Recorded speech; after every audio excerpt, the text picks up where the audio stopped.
नमस्कार दोस्तों, स्वागत है आपका एस चेफ ऑफिसर अकेडमी में। आज हमारा जो नया टॉपिक है वो बहुत ही इम्पोर्टेंट है और इसका टॉपिक का जो नाम है वो है how to become a scientist. कैसे साइंटिस्ट बने। हमें नहीं पता होता कि हमें साइंटिस्ट के लिए क्या पढ़ाई करनी चाहिए, कैसे उसके लिए जाते हैं, कैसे एडमिशन होता है और क्या क्या करना होता है।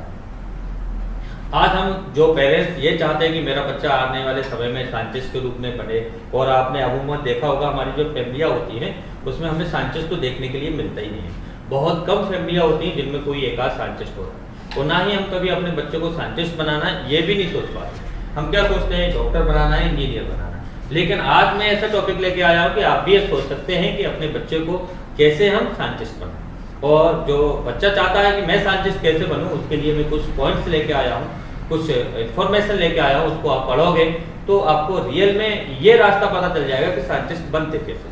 सबसे पहले मैं आपको बता दूं, ये कुछ लोग हैं हमारे जो आप देख पा रहे हो। ये साराभाई हैं, विक्रम साराभाई जी, और ये हमारे एपीजे अब्दुल कलाम है, ये आप सब देख पा रहे हैं। चलिए सबसे पहले who is a scientist. Scientist होता कौन है? आपको साइंटिस्ट बनना है तो ये जानना जरूरी होगा कि साइंटिस्ट होता कौन है। सबसे पहले मैं scientist is the six fact is the information that may be measured or compared using various analytical and testing methods. Scientific employees, scientific producer in their search of evidence-based result of hypothesis. यानी कि वो व्यक्ति जो किसी भी चीज को compare करता हो और उसमें क्रिएटिविटी लाता हो, साथ ही साथ रिसर्च करता हो और सही तरीके से एनालिटिक तरीके से टेस्टिंग के मेथड से उसको प्रूफ करता हो, उसको हम साइंटिस्ट कहते हैं। सबसे पहले मैं आपको बता देता हूं, जैसे कि एलिजिबिलिटी, इसके लिए क्या क्या एलिजिबिलिटी होनी चाहिए। आफ्टर 12th के बाद हम साइंटिस्ट कैसे बनेंगे, उसके लिए क्या क्या करना है वो समझो। पहली बार आपको 12th पास होना चाहिए, वो भी किसके साथ, 10+2 from a board of recognised by state and national government PCM के साथ होना चाहिए। और इसके बाद at least 70% aggregate marks of compare CGPA के साथ होना चाहिए। ये आपको ध्यान रखना है। एलिजिबिलिटी ऑफ आफ्टर ग्रेजुएशन, इसके बाद आपको फिजिक्स से, केमिस्ट्री से, मैथ्स से आप ग्रेजुएशन कर सकते हैं। फिर ग्रेजुएशन के बाद क्या करना है, श्योर द मिनिमम ऑफ 50% से 60% आपको मार्क्स होना जरूरी है। बोर्ड ऑफ यूजी साइंस और management level of the pursue admission in the MS course student must have appeared from entrance exam GATE etc be the eligible for admission the MS course. तो student must have doctoral degree of the PhD in their religious subject in of the search and laboratory experience. इसके साथ student को gate करना है, clear करना है, कुछ exam होते हैं एमएस करने के लिए, और उनको क्वालिफाई करने के बाद बच्चे को किसी एक सब्जेक्ट एमएस करना होता है, और एमएस के बाद फिर पीएचडी के लिए काम करना होता है। और जब पीएचडी हो जाती है तो फिर आपको थीसिस वगैरह विद लेबोरेटरी एक्सपीरियंस के साथ काम करना होता है। और जब ये सारी चीजें हो जाती है तो फिर आप किसी के ऊपर भी रिसर्च करने के लिए शामिल हो जाते हैं। पीएचडी को भी क्या बोलते हैं, यहाँ पे आगो फिलोसफी ऑफ डॉक्टरेट। तो यहाँ पर डॉक्टर मतलब आपने उस चीज में डॉक्टरेट हासिल कर लिए, सफलता हासिल कर ली, इसके बाद कोई पढ़ाई नहीं होती पीएचडी के बाद।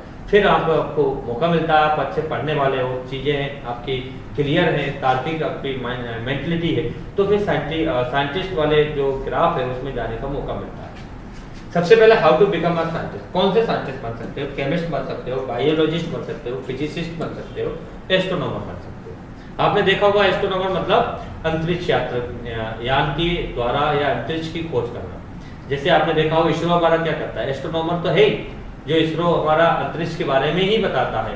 आगे चलते हैं, केमिस्ट का भी आपको पता है, दवाई वगैरह का आपने कभी देखा होगा, ध्यान दिया होगा। अभी जो कोरोना वायरस आया था उनकी सारी मेडिसिन बनाने के लिए केमिस्ट ही साइंटिस्ट होते हैं, दूसरे लोग नहीं आते। फिर आते हैं बायोलॉजिस्ट का, आपको बताइए कि ये वायरस कौन सा है, इसकी क्या वो है, नेचर है, प्रकृति है, इसके अकॉर्डिंग फिर ये वाले जो साइंटिस्ट है ये केमिस्ट वाले साइंटिस्ट को भेजेंगे। केमिस्ट वाला फिर उसके लिए दवाई रिफॉर्म करेगा, दवाई बनाएगा। अकेला बायोलॉजी वाला दवाई नहीं बनाता, केमिस्ट वाला दवाई। इसीलिए दवाई बेचने वाले को केमिस्ट बोलते हैं, और इस व्यापार को भी केमिस्ट बोलते हैं। फिजिक्स का आपको पता ही है। फिर how to become a scientist, scientist बनने के लिए आपको क्या चाहिए, 12th होना चाहिए। फिर जेट, एनपेट, शूएट, क्यूसेट, ये सारे एग्जाम होते हैं। मैथ के लिए क्यू सेट होता है। फिर यूजी के लिए BHU, PET, बिटसेट, टिसनेट। फिर पीजी के लिए UGC NET, CSI, UGC NET, GATE, ये सारे एग्जाम होते हैं, इनके थ्रू आप साइंटिस्ट आसानी से बन सकते हैं। अब यहाँ पे मैं बात करूँ स्किल्स क्या होनी चाहिए साइंटिस्ट बनने के लिए, आपको कैसे पता चलेगा मैं साइंटिस्ट बन जाऊँ, मेरे अंदर वो क्वालिटी है कि नहीं है। तो ये चेक करने के लिए यहाँ पर हमारे यहाँ पे एक ग्राफ है जिसमें आपको ये सारी चीजें अगर आपके पास है तो आप 100% साइंटिस्ट बनने लायक हो।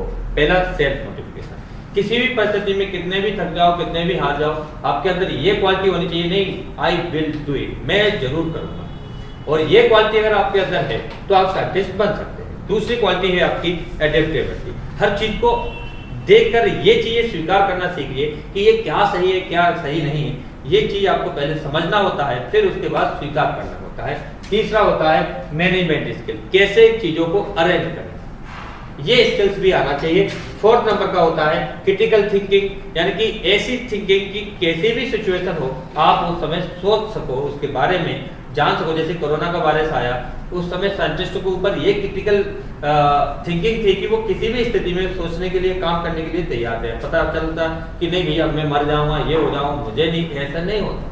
आप साइंटिस्ट हो तो उसकी जो भी चैलेंजेस मिल रहे हैं उसके लिए आपके माइंड में क्रिटिकल थॉट्स आने चाहिए, इमरजेंसी थॉट्स आने चाहिए कि किस सिचुएशन में हमें क्या करना है। फिर आते हैं प्रॉब्लम सॉल्विंग, जो भी प्रॉब्लम है उसको हमें सॉल्व करना आना चाहिए। फिर इसके बाद एक्सपेरिमेंट स्किल होना चाहिए, फिर टीम वर्क आना चाहिए, फिर बिजनेस एक्यूमेंट होना चाहिए कि कैसे इसको हम आगे कर सकते। इस तरीके से साइंटिस्ट बनने के लिए कुछ चीजें हैं वो मैंने आपको बता दी। फिर टॉप रिक्रूटर्स ऑफ साइंटिस्ट, कौन कौन सी ऐसी जगह हैं जहां साइंटिस्ट जा सकते हैं। पहला है इंडियन एयरफोर्स के लिए जा सकता है, काम कर सकते हो। दूसरा है मिनिस्ट्री ऑफ माइंस में जा सकते हो।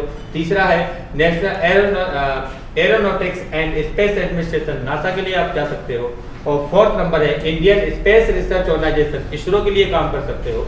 और फिफ्थ नंबर का है archaeological survey of India, ASI के लिए आप काम कर सकते हो।